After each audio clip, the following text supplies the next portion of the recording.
Good morning everyone. This is Ajay Kumar. Today I woke up early.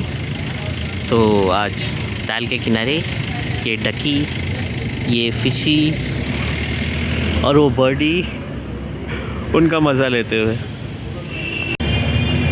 अपने एक channel के लिए एक और वीडियो बना रहे हैं यहाँ पे। तो पीछे लेक का खूबसूरत नज़ारा। इस टाइम हम यहाँ पे ये पार्क है, अम्बेडकर पार्क कहते हैं वैसे इसे।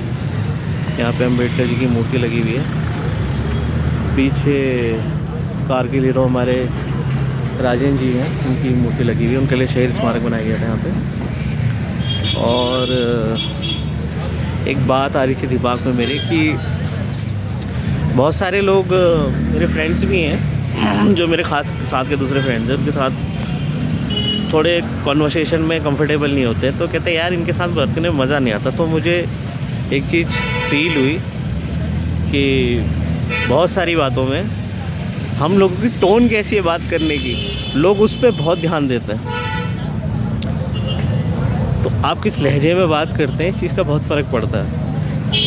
अगर लोगों को आपका लहजा पसंद नहीं आया तो ज़्यादातर आपको वो पसंद भी नहीं करते।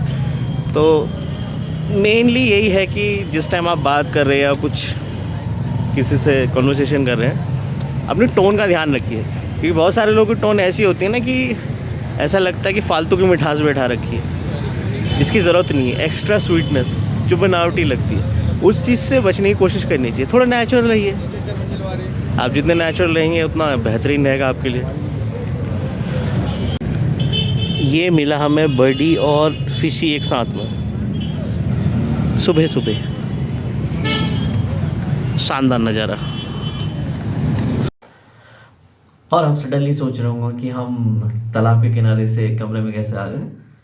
तो मैं कुछ और उसमें ऐड करना चाह रहा था लेकिन वो रिकॉर्ड ही नहीं हुआ। तो मैं उस चीज़ को वहाँ से कंटिन्यू करता हूँ कि बहुत सारे मेरे दोस्तों को भी लगता है कि भाई मैं कई बार जो है बड़े एग्रेसिव मोड में बात करता हूँ और बड़ा डोमिनेटिंग सा साउंड करता हूँ, जो हो भी सकता है।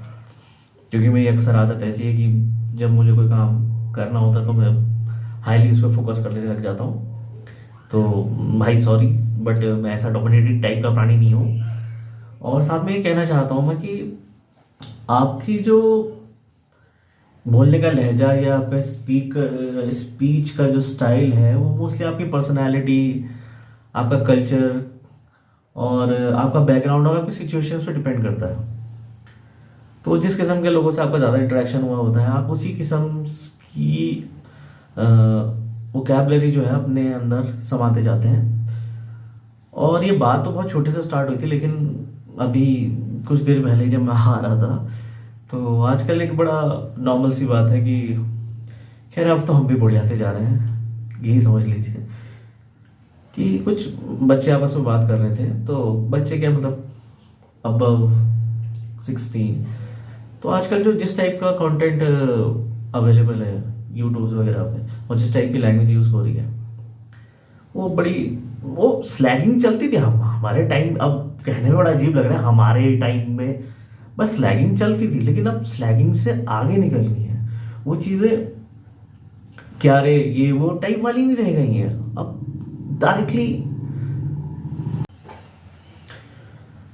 डायरेक्टली देखिए ना, सीधे बातें जो है ना वो मदर फादर गालियों पे ही होने लग गई हैं। तो गालियां ही एक तरीके की लैंग्वेज का स्वरूप बन गया है, जो सुनने में ना काफ़ी अच्छा नहीं लगता।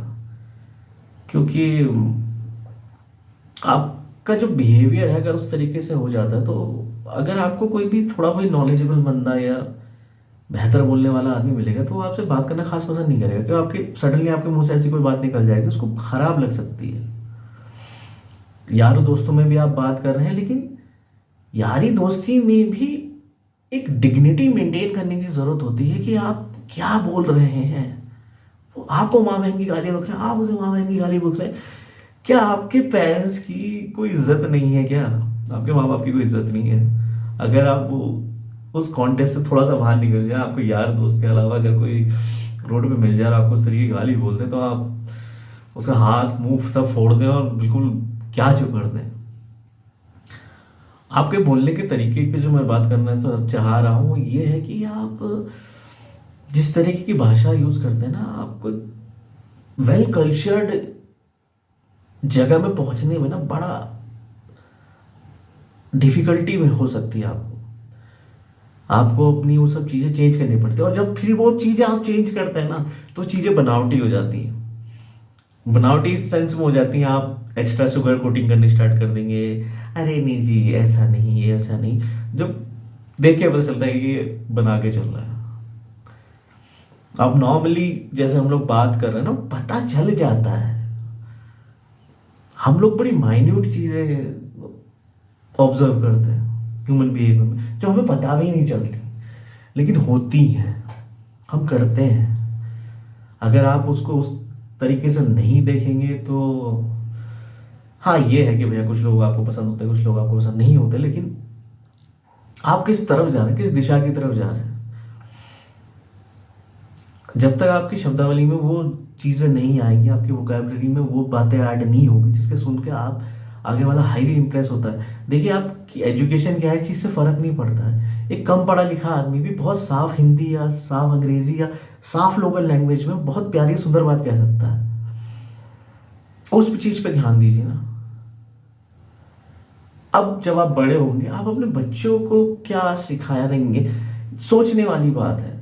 कुछ लोग अभी भी यूज़ करें, वो आदत बन चुकी है लोगों की, वो उससे आगे जा ही नहीं पा रहे। वो बहुत अजीब लगता है, और मुझे लगा कि शायद इसके ऊपर वीडियो बनाना चाहिए, और मैं थोड़ा और भी एक दो पार्ट्स इसके ऊपर बनाऊंगा, क्योंकि जब मैं थोड़ा सा रिसर्च करने बैठा तो मैंने कहा बोलने का तरीके ही 10 किस्म के तो मुझे बोलने के तरीके ही समझ में आए। Aggressive, passive, active and so all that. वो अंग्रेजी के जैसे सुनाई देते हैं, एग्रेसिव, वो सारी चीज़ें होती हैं।